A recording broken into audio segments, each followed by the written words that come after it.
Voilà, c'était donc Tupac à l'instant, le titre de la chanson Lova.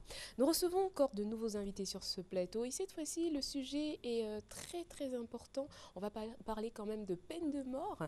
Et Monsieur Kangabile, bonjour et bienvenue sur notre plateau. Bonjour, merci. Et Monsieur Nguetia Yves Arsène, bonjour, Bonjour, bienvenue. bonjour, merci. Ils sont là pour nous parler de la 14e journée mondiale de lutte contre la peine de mort. Comme je disais, c'est un sujet très important et qu'on se place d'un camp ou d'un autre, on a toujours un avis très particulier sur cette question. Mais vous, aujourd'hui, vous êtes là pour nous dérouler un programme par rapport à cette journée. Je vous écoute.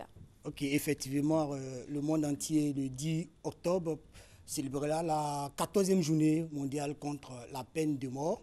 Et au plan national, l'Action des chrétiens pour l'abolition de la torture, ACATSI, qui est une ONG internationale avec une voix consultative auprès des Nations Unies et observatrice auprès de l'Union africaine, organise à cet effet une activité à la Fondation Friedrich Naumann, ici à Cocody Danga. Et cette activité tend à sensibiliser l'opinion publique nationale sur la nécessité que tous les États puissent abolir la peine de mort dans le monde.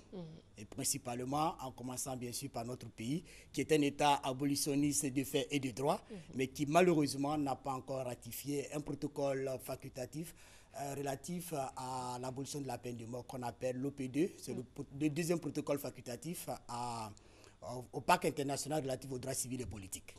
Voilà. Et du coup, vous voulez faire changer les choses, surtout à ce niveau-là. Oui, oui. Ce que nous voulons, c'est que, pour la petite histoire, il faut dire que la Côte d'Ivoire, dans sa constitution de 2000, a aboli à travers l'article 2 la peine de mort. C'est-à-dire qu'on ne peut pas condamner quelqu'un à la peine de mort en Côte d'Ivoire.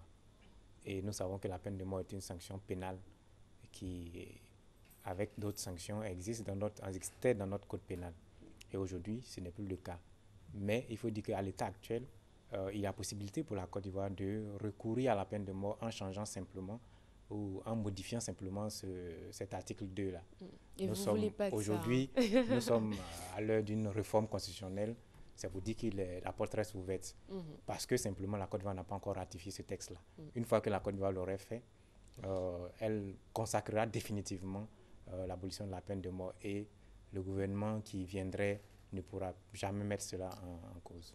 Alors, vous êtes justement contre la peine de mort et comme je disais tout à l'heure, qu'on se place d'un côté ou d'un autre, évidemment, on a un avis. Vous, est-ce qu'il y a quelque chose qui vous a fait vous braquer systématiquement contre la peine de mort ou c'est juste une lutte que vous avez décidé de mener comme ça? Il faut dire que l'historique de la naissance de notre organisation tient compte de certains facteurs. Et c'était la réponse chrétienne quand même à l'action humaine. Et comme on le dit souvent dans le milieu chrétien, le Christ a fait le sacrifice ultime. Donc il ne nous appartient plus de nous faire justice. Et donc nous nous battons principalement depuis 1974 contre tout ce qui est fait qui ternit l'image de l'être humain. Et donc notre action est basée sur l'article 5 de la Déclaration universelle des droits de l'homme qui, si on peut le citer, qui stipule que nul n'est soumis à la torture, au traitement cruel, inhumain ou dégradant, à la peine de mort. Et donc cet article 5 particulièrement intéresse la CAT et c'est sur ça que nous travaillons. Donc les thématiques de la torture, de la peine de mort et des traitements cruels et inhumains font partie de notre action au quotidien. Alors justement, pour cette 14e journée mondiale contre la peine de mort, vous avez un invité spécial qui a été condamné, justement, vous me le disiez, hors antenne à la peine de mort, qui a été relâché 18 ans plus tard parce que finalement, la personne qu'on accusait évidemment d'avoir tué, on l'a retrouvée vivante. Oui, effectivement, nous faisons venir Edouard Padji, c'est de lui qu'il s'agit, c'est un Ougandais qui a fait 18 ans et demi dans le couloir de la mort, dans son pays. Il avait été condamné pour un crime et qui malheureusement ou heureusement, la personne pour qui on l'a condamné, la personne est encore vivante. Donc vous voyez, il a passé 18 ans et demi dans le couloir de la mort. Il aurait dû être exécuté et ce monsieur viendra spécialement à Abidjan. Il arrive demain.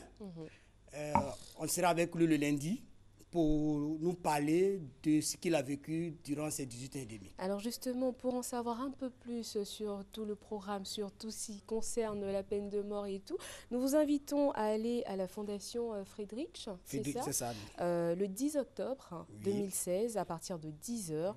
Contact 08 27 80 25 78 02 43 37. Je répète, 08 27 80 25 78 02 43 37.